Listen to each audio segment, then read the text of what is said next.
Welcome to the 2017 Collaborative on Faith and Disability webinar series. It's entitled Pathways for Respite Care, Faith Communities and Families Impacted by Disability. And this is the first of 3 webinars that we're offering this fall. They are all focused on conversations at the intersection of spirituality and disability and inclusive spiritual supports. Now, before we turn the conversation over to our speakers, I wanted to briefly introduce you to the sponsor of the webinar series, the Collaborative on Faith and Disability. For those of you who are not familiar with the Collaborative, we are a network of university centers of excellence in developmental disabilities and seminaries and other supporting organizations who have the mission to support people with disabilities and their families, and those who support them by providing national and international leadership in the areas of research, education, service, and dissemination, all related to disability, religion, and inclusive supports. And there's lots of activities that we have in mind as we think about the work of the Collaborative, including the webinar series that you're part of right now.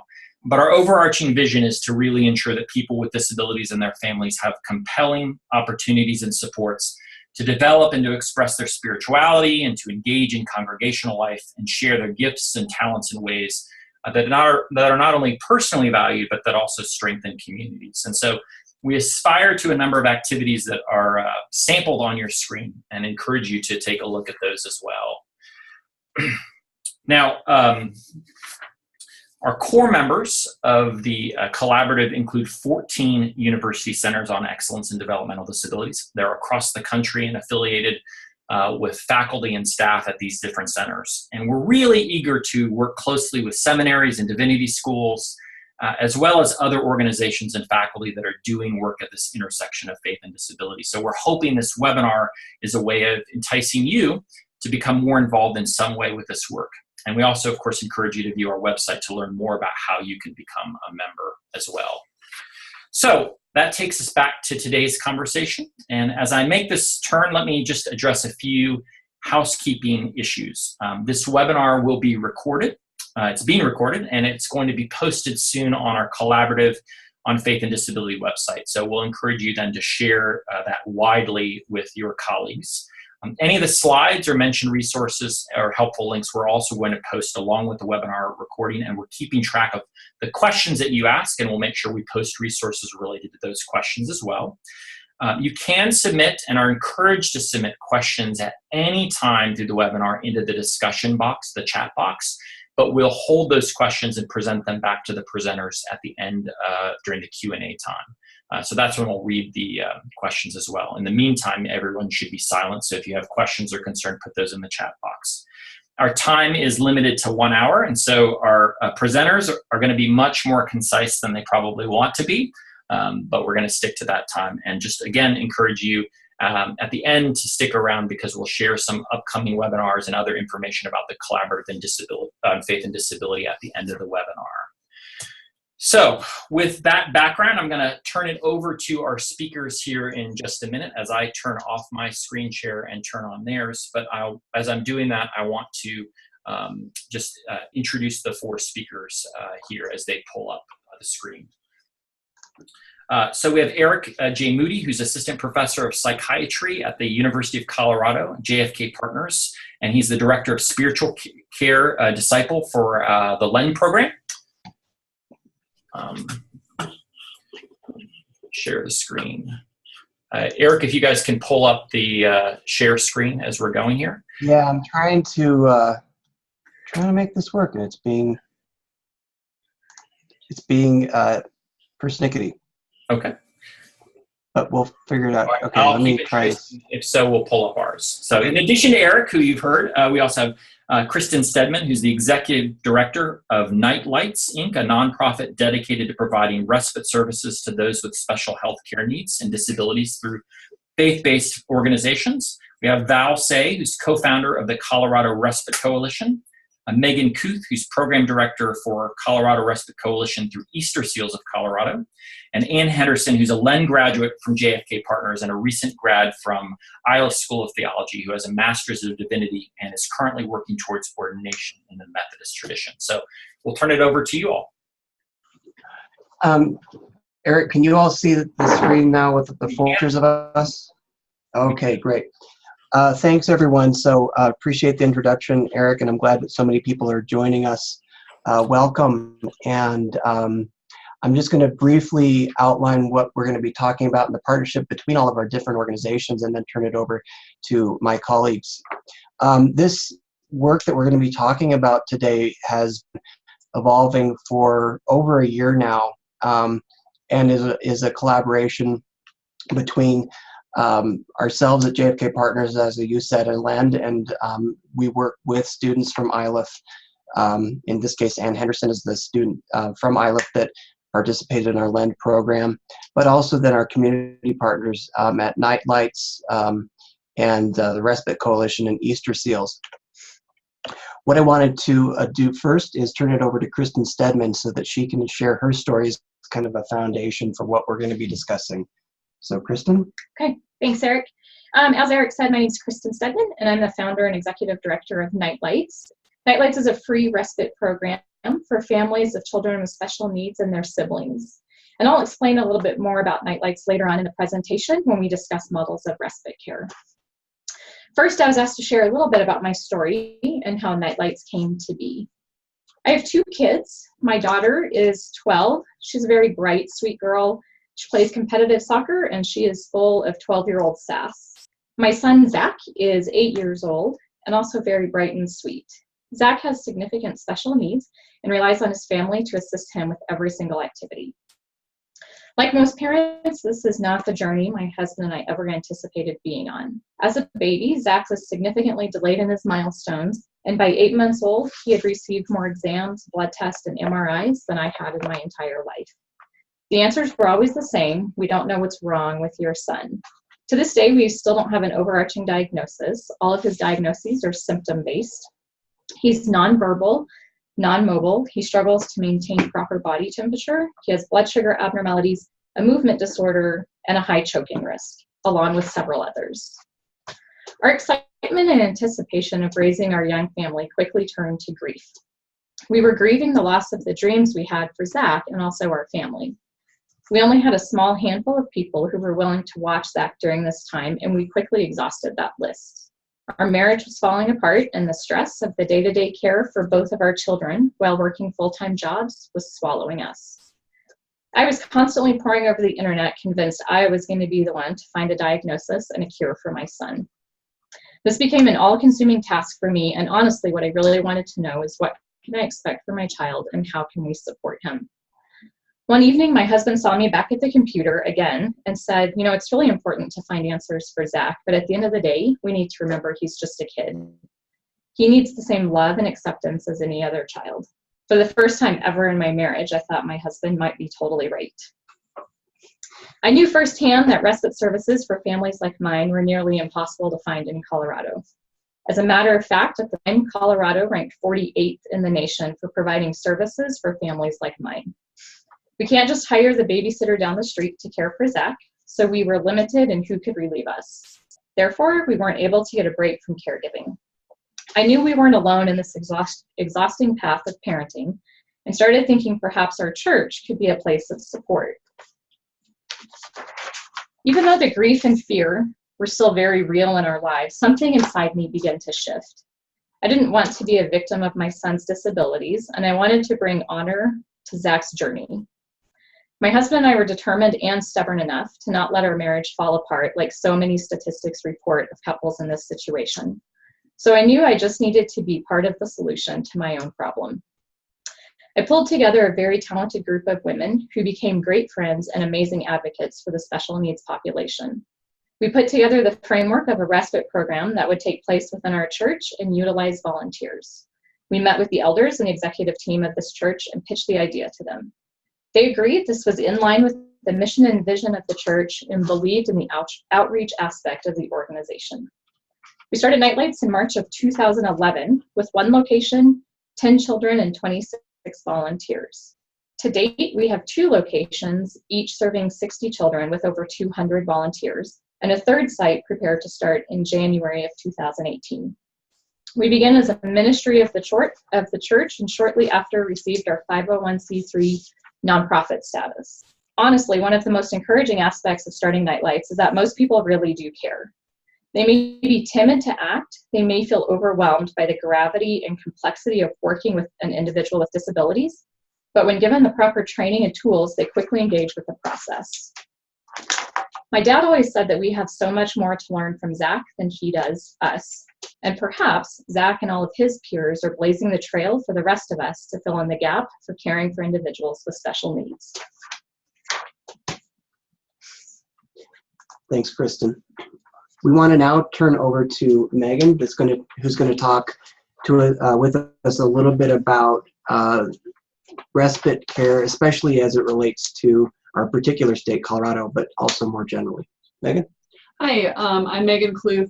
I work for Easter Seals, Colorado and the Colorado Respite Coalition. And I'm going to tell you a little bit about kind of the status of respite in Colorado and why we feel like this is a great partnership with more faith communities. So I first want to start with the definition of a caregiver. I think a lot of caregivers don't self-identify that way. They're, spouses or parents or children caring for their aging parents and things like that. So by our definition, a caregiver can really be anybody that's providing support. It may be physical needs, it may be more behavioral needs, logistical support, taking family to doctor appointments, things like that. And it doesn't have to be a blood relative by any means. Caregivers can be family, friends, neighbors, or any kind of support that somebody seeks. So why are caregivers important? Well, I'm going to get into some statistics briefly, but just to kind of give you an overall sense, there's a lot of informal caregivers. So these are the family caregivers, the family, friends, and neighbors. And without them, the costs would not, they just wouldn't be bearable for the system. They wouldn't be bearable for state government, federal government. There just is no possible way that without the support of family members and communities coming together to help care for somebody that that they could possibly be cared for, especially at home. Many of us want to be at home, or our loved ones want to be at home as long as possible. And so informal caregivers really can help improve quality of life and keep it that way. The healthcare system is definitely different than it used to be. People are living with diagnoses for a lot longer. In our program, we serve the lifespan and the disability spectrum. So we certainly work with a lot of families where they're facing a diagnosis of a chronic illness that may go on for 20 to 30 years or even beyond that. People are coming out of the hospital sooner after procedures. There's just a huge need for care, both at the acute and kind of long-term levels. And also a lot of caregivers are trying to balance life and family life, as Kristin mentioned. It's a really tough balance for people to find, but unfortunately a lot of caregivers don't have the option to not be working. And so trying to balance an already pretty overwhelming situation on top of, the stresses that many of us already have in our lives is just pretty unbearable without some community support. And another interesting trend in the last decade or so is long distance caregiving is becoming especially common, especially for aging parents. A lot of us have moved away from our hometowns and may not be able to just go down the street and go check in on mom and dad. And so I think especially in the faith community world with some older individuals in their community, there may be people in the care situation that may not physically be there, but are certainly taking on a lot of effort to make sure that that individual can remain as independent and as cared for as possible at home. So nationally, about 4 in 10 Americans are caring for somebody with a significant health challenge, and this could be a physical diagnosis, it could be a mental health diagnosis, pretty much anything. It could even be, there's certainly cases of somebody recovering from surgery up to a lifelong condition. So caregiving looks a little bit different for everybody. But I think if you start thinking about how many people in your life may be in this role in some capacity, you might surprise yourself. In Colorado, there are about 843,000 family caregivers. I think this estimate's a little low because people don't self-identify, but it's certainly a number that I anticipate continuing to grow. As I mentioned, people are living longer than they used to. And the number of older adults in Colorado and nationally is very high. In Colorado, we're definitely seeing a lot of people moving in and retiring in Colorado. And so I think as a state kind of bracing for what does our system need to take on to make sure we can provide the best possible quality of life for these individuals. And also, caregiving, there's 843,000 caregivers, but that doesn't take into consideration the impact on a whole family.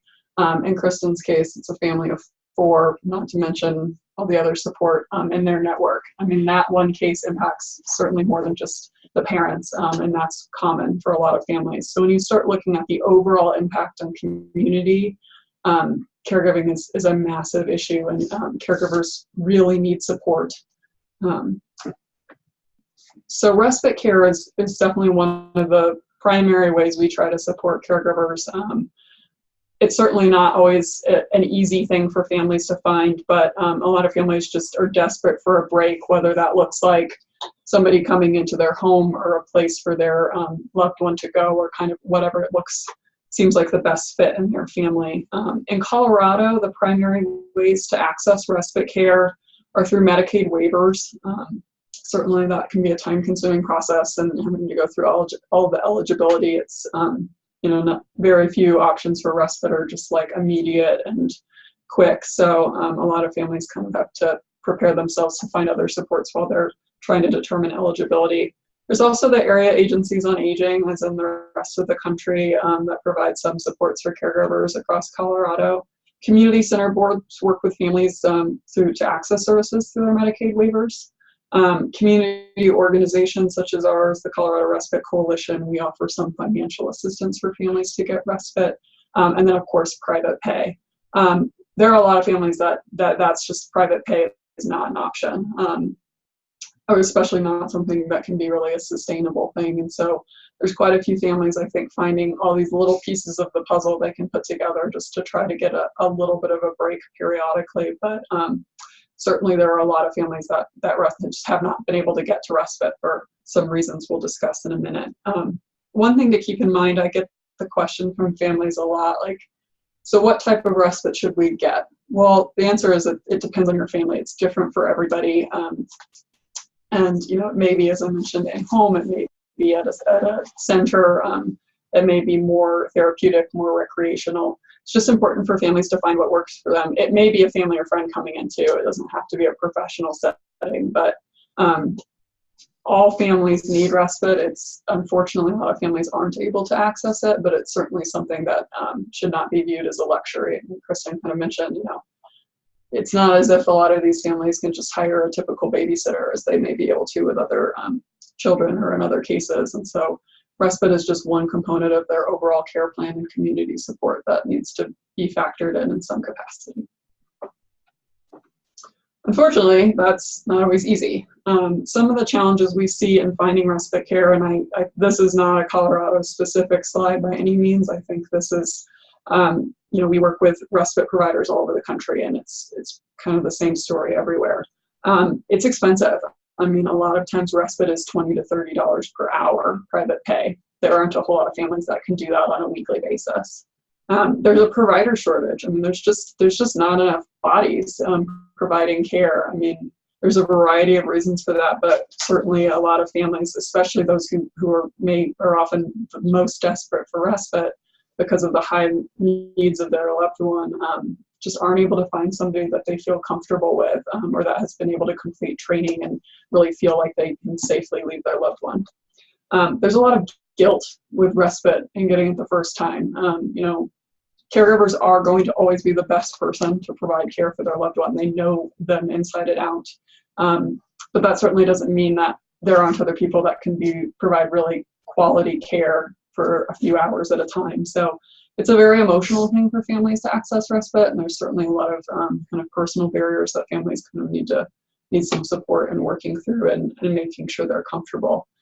And then in some cases, there are just families that don't have the support system. We definitely hear from families that have moved to Colorado for jobs and they don't have relatives in the States. They don't have new friends yet, or they're so isolated as caregivers, they don't have time to kind of connect with community resources. And so without having some type of kind of support system or place to go, a lot of families kind of just get left on their own and hoping that they can kind of get through until a crisis comes up. All right, so now that we've talked about kind of the downsides of respite, how can faith communities help? Well, a lot of congregations have individuals with different challenges. They may be, we're all aging. They may be facing some of the bigger challenges of aging. They may have children with disabilities. They may have disabilities themselves. I think for a lot of faith communities, if you walked in and started talking to a congregation and asked people to raise their hand and say, do you have a child with a special need? Are you caring for a parent? Do you know somebody with a behavioral health challenge? All of a sudden, that's a lot of people, and sometimes they just may not talk about some of those challenges. So it's something that caregivers are everywhere and certainly impact faith communities as well. A lot of families lose support systems of faith communities and they become caregivers. They either just don't have the time to go attend their faith communities. They may not be able to leave their loved one. They may have been asked to leave because their loved one may have been seen as disruptive. There are certainly cases where we talk to families that were very, very active in their faith communities, and then when they became caregivers, for a variety of reasons, that option just went away. And so that's, I think, important for faith communities to understand that that's a very valuable means of support for a lot of families, and often for the individual with a special need. It may be, especially in cases of like older adults, it may be a really meaningful experience for them to be able to still attend. So some of the ways that we're working, the Colorado Respite Coalition, to help faith communities. We recently got awarded a 3-year federal grant, and we've heard from, as Eric will talk about with the study in a little bit, we've heard from a lot of faith communities that training and finances were definitely challenges for faith communities, and just kind of not knowing how to help. I think a lot of people would like to help families, but just may not know how to. And so over the next 2 years, the Colorado Respite Coalition is working to hopefully address that issue across the state.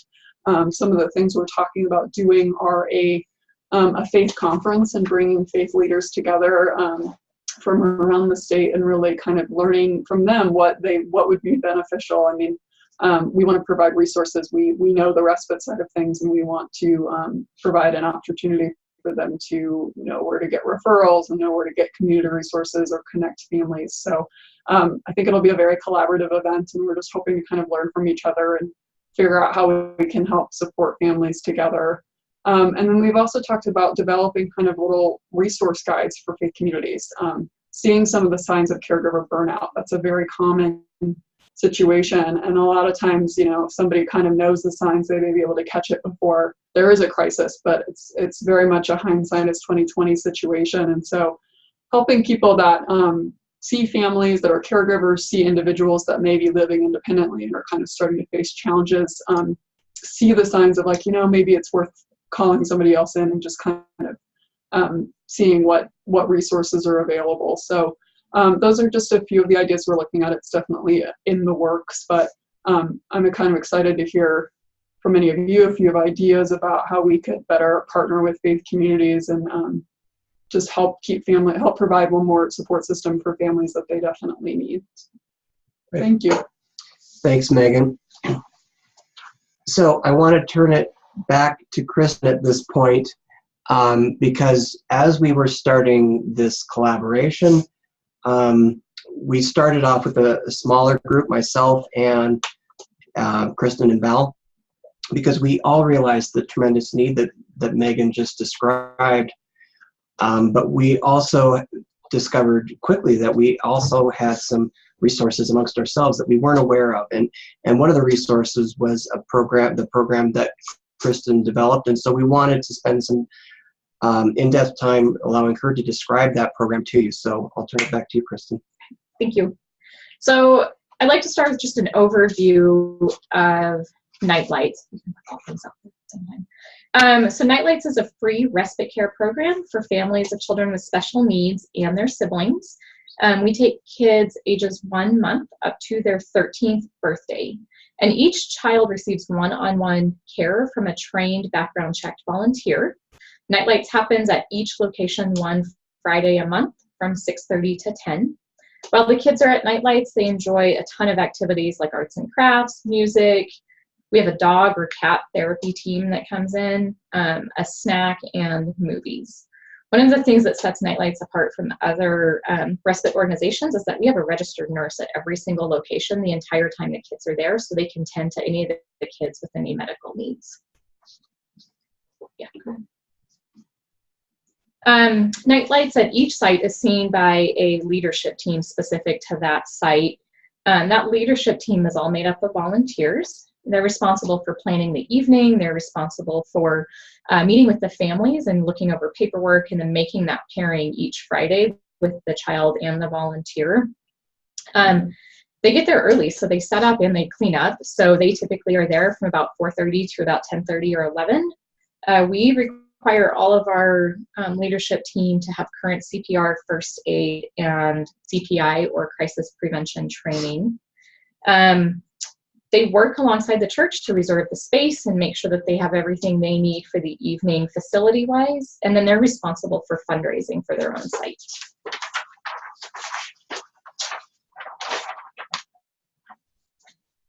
The Nightlights mission, vision, and core values. The vision is to express God's love and value for children with special needs across the globe. And the mission is to provide respite care programs that create safe and accepting environments for children with special needs and their siblings. That sibling piece is important, and we'll touch on that in just a little bit. Our faith statement is that Nightlights is a Christian-based organization. Families and volunteers of all backgrounds are welcome to participate in Nightlights and are valued. And that's another piece I'm going to touch on because it's actually a really big deal for our program with what it looks like to be inclusive. So a typical Nightlights evening, like I said, the leadership team arrives early to set up activities. The volunteers and the nurse arrive at 5:30, so that's a time for them to eat dinner, look at the child's file they're assigned to, and for the volunteers to connect with the nurse. We always have dinner donated by a local restaurant. The families arrive at 6:30, even though there's a line that starts out the door at 6:15. We really hold them firm to coming in at 6:30 so the volunteers have enough time to get ready. And the evening is very much child-led, but it's adult supervised. So you're going to get out of it what you put into it. Some of our best volunteers leave at the end of the evening exhausted and they're covered in glitter, but they had a great time and the child they were assigned to had a great time. We start a movie at 8:30 and shut down some of the other activity rooms in hopes of helping the kids to calm down. It's not always successful in that regard, but they still have a good time. And then the parents pick the kids up at 10. So as Megan talked about, there's definitely some benefits to partnering with faith-based communities. As I mentioned, Nightlights started as a ministry of the church that I was attending, and then we branched off and got our own 501c3 status. And we decided we were just going to start setting up additional sites across Colorado and hopefully take it globally, like what's in our vision statement. One of those benefits of partnering with faith-based communities, typically those facilities are already appropriate and built out for kids. So most churches have some type of children's programming during their church services. And if not, there's some type of space available where kids can be and they can be safe. Again, most churches have a high value for service. So it's a really good place to tap into that value and get some of our core volunteers. Not all of the volunteers have to be from that church, but it is something that's kind of a nice benefit of working with churches. There's a community outreach focus. So it's not just about Nightlights happening in that church, but it's about the community saying, hey, that church really believes in caring for individuals with special needs. And hopefully Nightlights' mission and vision falls in line with the church's mission and vision, even if it's not formally written. Hopefully there's some type of alignment there for a partnership. So in regards to our faith statement, we took a lot of time to figure out how we wanted to word it. We wanted to be unapologetic with who we were, but at the same time really wanted to be inclusive of everybody. Our faith statement is part of our history. It's part of who we are as an organization. It was a huge part of why I started Nightlights. And you know, it's a foundation of how we operate while we're working Nightlights. The big thing is that we want to welcome anybody from any background, any religion, and we actually have a pretty strict policy with our volunteers when we're training them, and that is if a child asks, about something that has to do with religion or any sensitive topic, politics, that volunteer they're assigned to is actually supposed to say, that's a great question, let's talk to your parents about it. So that's actually, we've lost a few volunteers because of that, and that's totally fine. We just want to be a place where it's inclusive and everyone feels welcome.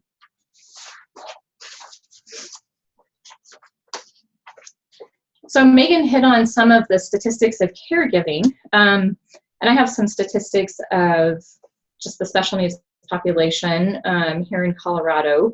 So this statistic is actually a little outdated, but 17.6% of all children in Colorado ages 1 to 14 have some type of special health care need. That statistic is actually probably higher now, just with the advancements in making diagnoses earlier. Respite is typically the most frequently requested and least available family support service. And respite saves tax dollars because it helps to prevent abuse or neglect, because you're giving the caregivers a break so they're not running into that compassion fatigue and that caregiver burnout that Megan discussed. I like this quote. I think it's important. It's not the child's disability that handicaps and disintegrates families. It's the way they react to it and each other. You know, people grieve differently. People see things differently. It's not just, hey, I'm raising my 2 kids and it's hard. It's, I have to find respite and doctor's appointments, and it starts to wear on you as an individual, and it wears on your relationships as well. One of the other pieces that sets Nightlights apart from other respite organizations is that we accept siblings. So siblings oftentimes become secondary caregivers. It's not because the parents don't want to care for their child with special needs, it's just an unintended consequence. So we want to be able to look at Nightlights and offer a really holistic view. It's for the child with special needs, it's for the siblings, and it's so that the parents can get a break. The siblings get their own volunteer, so they get to go do their own thing for the evening. Every now and then you'll see them check in on their brother or sister with special needs, but most of the time they are enjoying their freedom, doing their own thing. Parents experience a lot of guilt and shame over how much time they have to dedicate to their child with special needs, and they feel that when it comes to the siblings and the way that they have to care for their other children.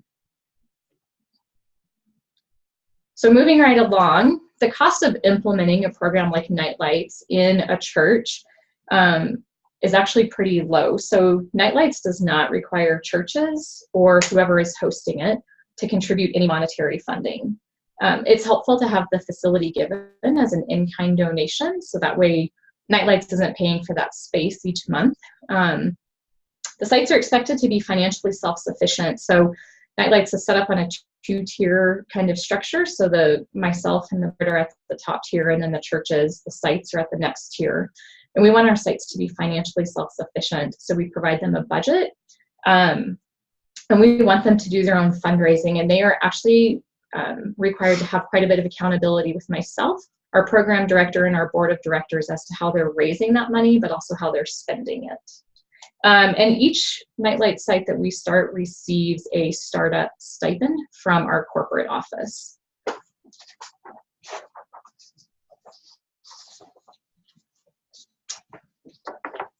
So the role of churches with Nightlights, we want the churches to be able to support the mission and vision of our organization.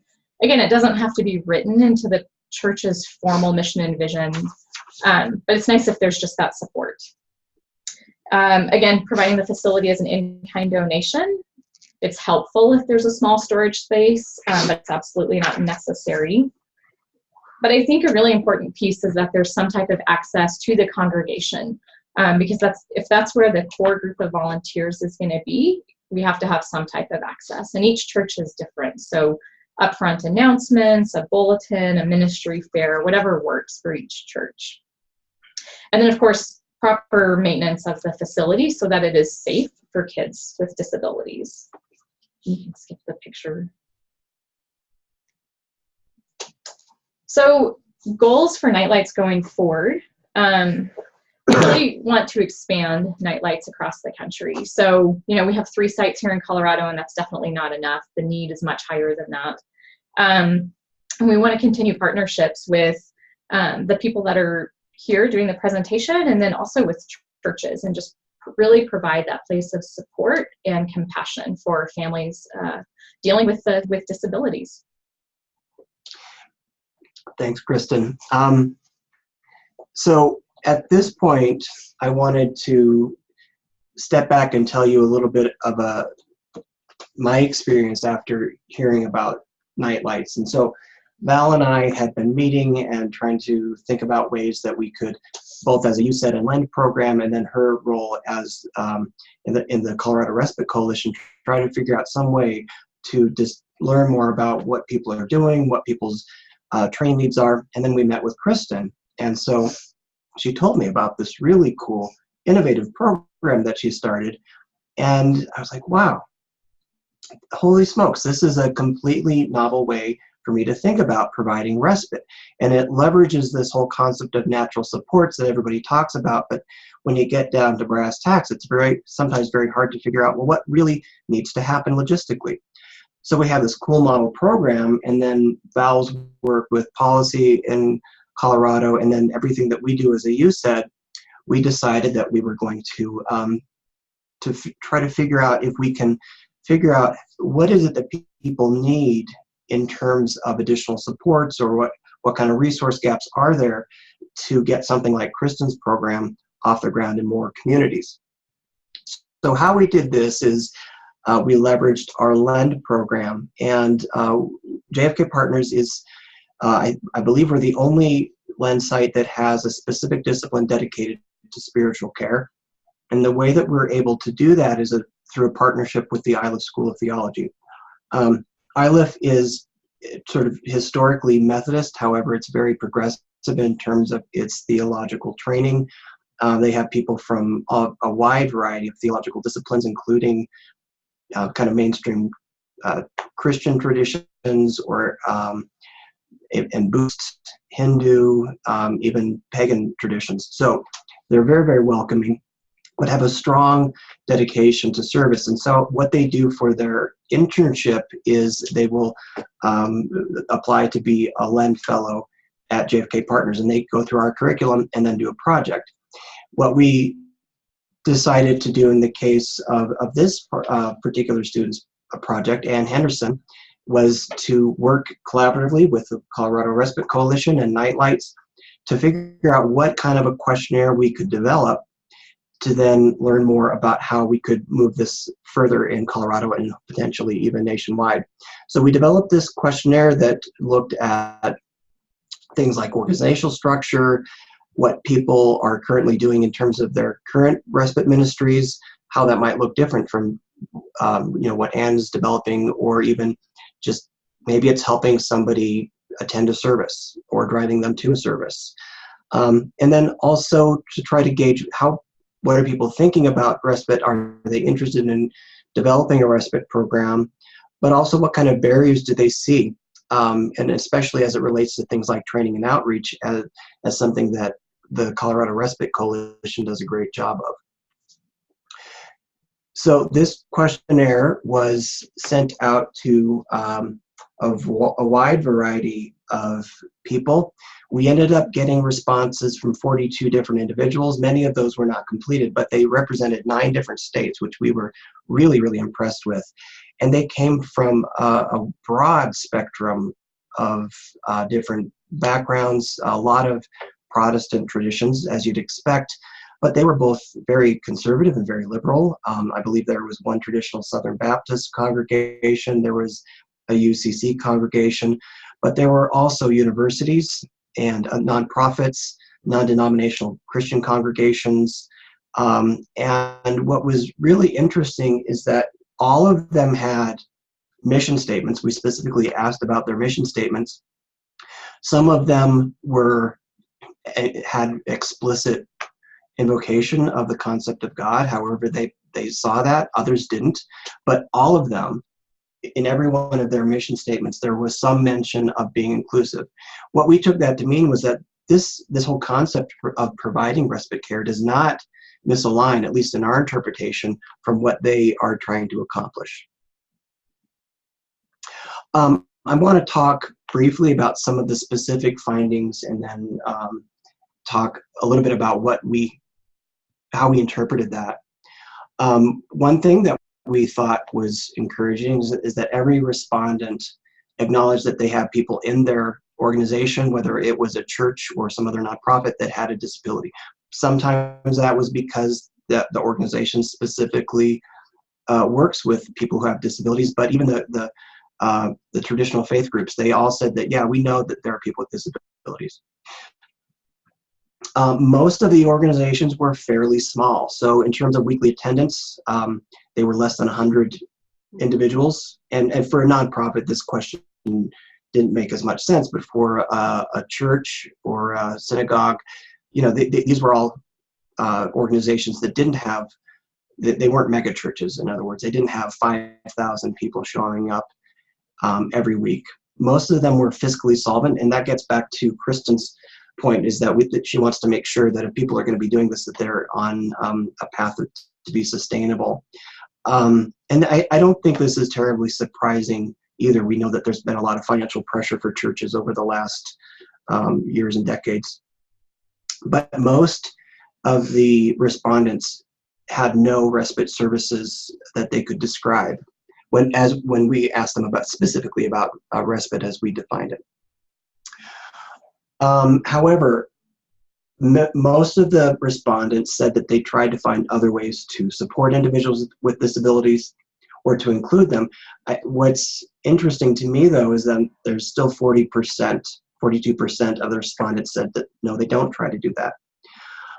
Those that did try to be supportive of those with disabilities, they had a lot of different ways to try to do that, including lay ministries, very similar in a lot of ways to what Kristin described in terms of mobilizing the congregation to do something, to be supportive. A lot of them, I think the vast majority of them, when they described other ways that they were trying to be inclusive, was to adapt the worship service so that it was more accessible. And this looked all kinds of different ways, as you can imagine. And it was well beyond just building a ramp or getting people into the building. It was also about being sensory friendly and other types of adaptations to make worship accessible. But there were other things in terms of camps and retreats that were specifically designed for people with disabilities, or specifically or specially designed clubs. One of the big things that we were interested in was understanding what people's perceived barriers were to providing respite. And this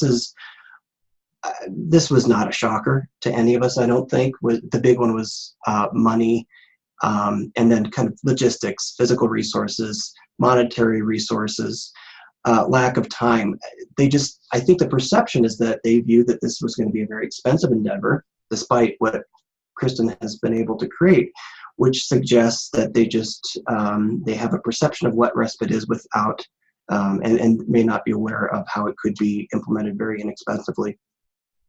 But there is this very real concern about, well, how do you find the volunteers? How do you find the training to make that feasible? And that's where the partnership with Colorado Respite Coalition and Easter Seals becomes really important, because we have mechanisms to make that happen. Interestingly, 43% of the respondents specified that it's not in their mission statement, despite saying previously that they're inclusive. And again, I think this might be a matter of how we adapt what we're trying to describe in terms of respite to meet what their particular organization can provide. Kristin's program may be great for some churches, and it may not fit with what others can provide. That's fine. They might have other ways that they could potentially do it. And then time is always a perennial problem. We all wish we had more time. So what we kind of took away from that was that, and Val, feel free to jump in if you have any other thoughts, but I think despite the fact that most organizations didn't provide respite, and I don't believe any of them really had a traditional respite program like what Kristin has developed, most really wanted to be supportive of people with disabilities. They try to find ways to make it work.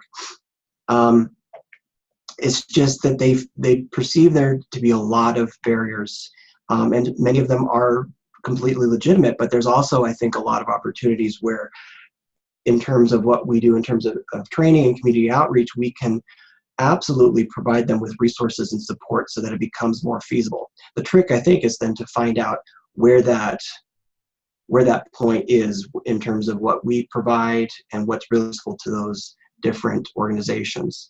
It's really not that it doesn't fit with their mission, as Kristin was saying. A lot of faith groups really have a strong sense of service, providing support to the community. We think that this can fit in perfectly. It's just a matter of trying to figure out how. It's that how as opposed to the kind of underlying principle. Which means, and this is, I think, our biggest takeaway, was that there are a lot of opportunities to partner and to engage with other faith groups to develop this further. And so this particular questionnaire was really just our first attempt to try to test the waters to figure out, well, what are people seeing so that we can then further develop that. Val, did you want to add anything? This is Val. I guess all I would add is that I think it was, this is such a valuable partnership. And when we founded the Respite Coalition 10 years ago or 11 years ago, you know, we wanted to create, I mean, our mission then was to create a program, a center-based program for kids with disabilities. And then we quickly realized the cost involved in doing something like that and the dedication of time. So then we decided to simply create an infrastructure for Colorado so that eventually things like this could be created. But I think in meeting with Kristin, it was so exciting. I have a son who's now 20. He's severely impaired with autism and developmental disabilities and bipolar disorder, so he's currently being cared for by the state. But early on, we, of course, used Respite. We used Respite from the programs that Megan described. It was a Medicaid program, and so we had a community center board that helped us pay for that. But what we found in, you know, creating this coalition is that there's this huge majority of kids that don't qualify for that kind of program. They're not severe enough. So there's this huge gap, and yet the people that don't qualify for those programs do not have the money to pay for Respite but need it. So it was very exciting to partner and learn more about Kristin's impressive program. The training I would want to emphasize is so important. I think my experience with my child is that faith communities wanted to help us. My community wanted to help us. They didn't know how. They asked multiple times. I didn't know what to say. And then one Protestant community sort of forced their way upon us and said, we are coming because we really want to help. And they sent 8 people with children to my house and tried to care for my son, which of course only amped him up and made it crazy. So I'm very excited about a program that allows congregations and different faith-based communities, you know, to utilize the training that she has. I think the training could be incorporated in a number of ways. It doesn't have to be center-based, but the program could simply be for, well, we want to reach out and we want to provide people to come into the home. Well, then let's give you some training, or the Respite Coalition can assist with that. So I just think there's a lot of different ways that this is an important venture, and I'm very excited about it. Great, thank you. And so with that, we're done with the bulk of our content, and we wanted to take an opportunity for questions and answers, but also understand a little bit about what our listeners are experiencing, if they have any experiences that they would like to share, or solutions that they found that work within their particular community. I think we'd like to hear about that diversity of experience as well. So I'm going to stop sharing my screen, and I believe, Eric, you're going to curate the question and answer, right? Exactly. Yeah, thank you, Okay. Eric and Kristin, Val, Megan, and Ann. We really appreciate it. I just wanted to add, before we open up for polling some questions, that to echo the importance of this, in a study we did here in Tennessee, we found that about 61% of families, parents of children with intellectual and developmental disabilities, thought this sort of respite experiences that you're talking about would be incredibly helpful for their son or daughter, and yet only 8% of congregations offered any of that respite. So you're just speaking to a deep need and a a very practical response. So one of the questions that was posed, I think, was building off the description of Nightlife that talked about on children up through age 12. Someone was wondering whether there are similar opportunities for respite for teens and adults, and maybe you could speak to how that might need to look different or similar. So I think a few of us could answer that, but so Nightlights goes to age 13. We had to draw a line somewhere just based off of numbers and safety pieces. I know in Colorado, Easter Seals has some programs that go through age 18. I do think you could take the exact same model and you could make it for age 13 to 18 or age 21, you know, with the exact same training and rules and guidelines, all of that. It would just be like an additional age group. Yeah. The activities might look different, but Correct. There's no reason it wouldn't work. Absolutely. Yeah. Yeah, this is Megan. I know Chris and I have talked about even like, and there's certainly a need for all ages in regard to respite. We've even talked about like how a model like this or a model within a faith community could work for, you know, people with dementia or Alzheimer's or anything like that. And I think the really nice thing about this potential kind of partnership and project is there's not really one right answer. I mean, I think there's a lot of different things that faith communities could do with existing resources for a variety of populations. And I mean, certainly the training would vary with diagnoses, but I think the beauty of Kristin's model is one that's rare and that it can be replicated in a huge variety of ways. Thank you. There's some questions about volunteers. One related to who pays for background screening, fingerprinting, and that sort of thing. And related, what is sort of your guidance or experience on the best ways to recruit volunteers? Okay, so I'll answer the background check first. So Nightlights has a pretty big liability insurance policy through a nonprofit organization that does insurance for other nonprofits. And with that, you can get background checks at a discounted rate. So we can do a nationwide background check. It's typically $45, but because of this discounted rate, the base price is $15. And we actually ask our volunteers to pay for their own background checks. The little caveat to that is if somebody has moved a lot, they have to run a background check for every single county or city they've lived in. So when you get people who have moved quite a bit, it raises that price, but that's a price that we fundraise for at the corporate level, and that's part of our programmatic costs or expenses. So we raise for them and we help to offset that cost. So we just do a nationwide background check. We do not do fingerprint checks. Finding volunteers. And then finding volunteers, a lot of it's word of mouth, which is why it's helpful to start with the church because you get a really nice core group from that church. We also have a junior volunteer program. So those are for kids who are 11 to 17.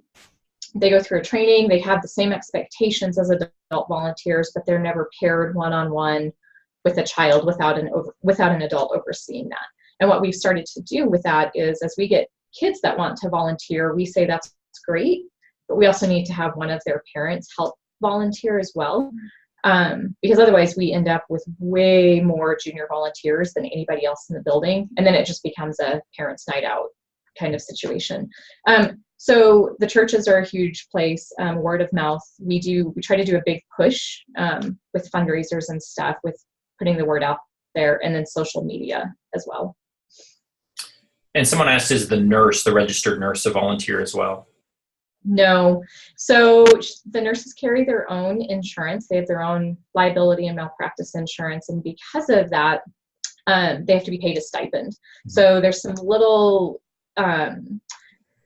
odd pieces with the nursing. So in order for the nurse to be able to be there and have their insurance cover them, they have to receive some type of funding. They can't volunteer their time. Mm-hmm.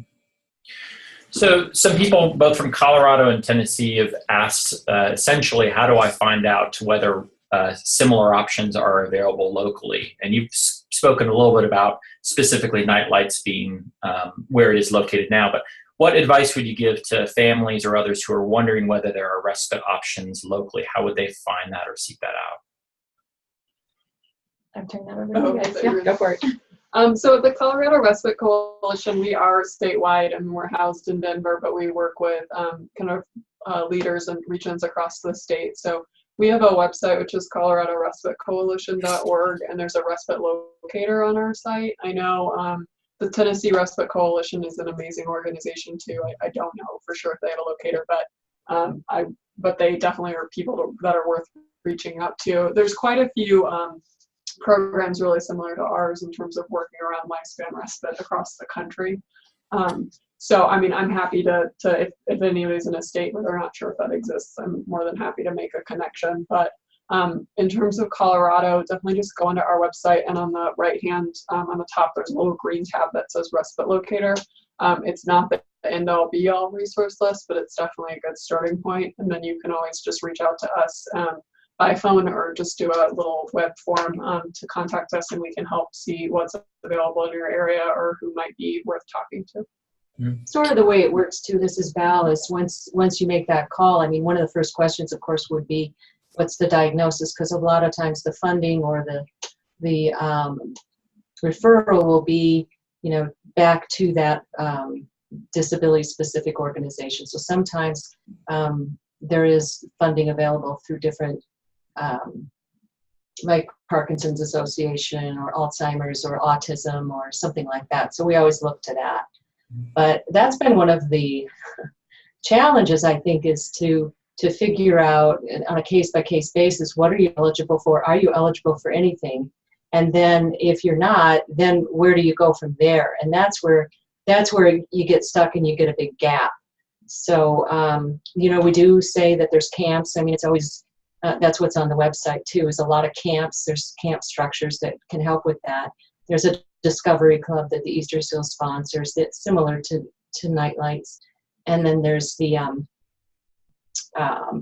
problem is like after school programs. I mean, we kind of talk about that with typical kids, when kids need a break or if they're working, they have the after school programs, but those programs don't include the kids who have disabilities. So there is a huge, tremendous need, and sometimes there's not very many good answers. So I think that's the reason for the coalition, and just sort of, pushing forward this need for respite.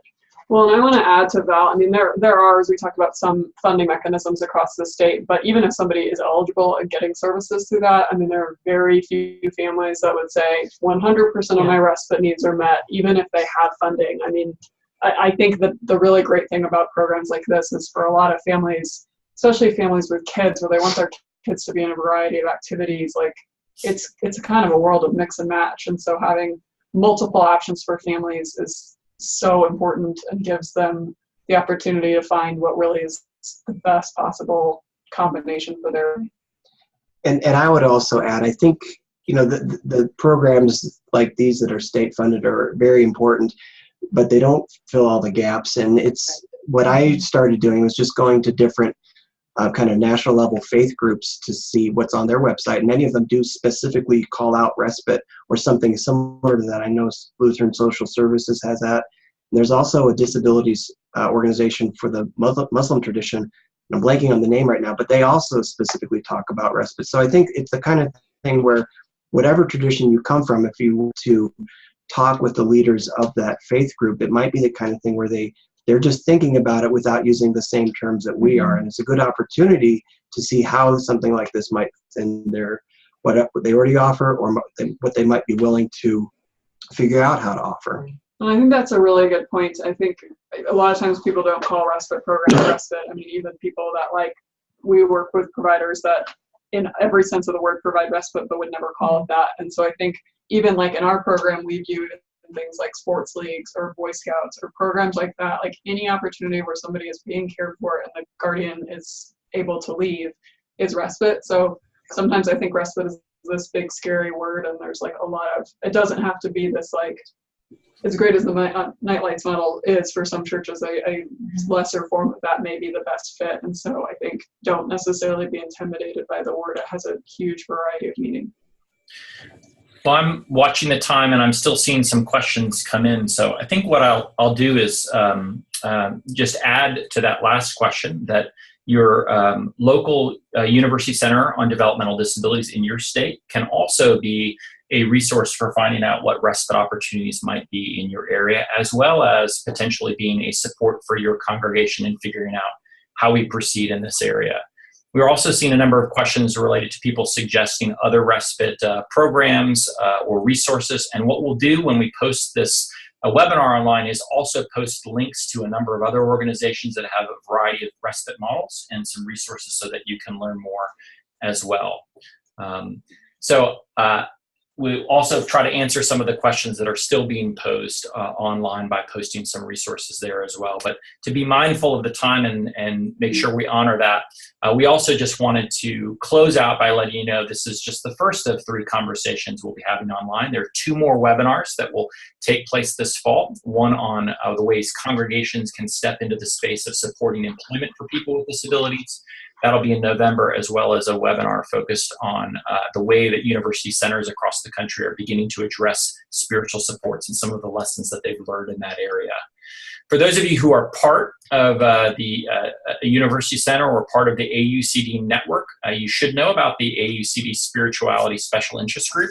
And there is a conference in November where we'll be gathering, and there'll be a time in the midst of that conference to gather as a special interest group to talk about this and other issues, as well as some cross-site projects that we might be able to engage in together.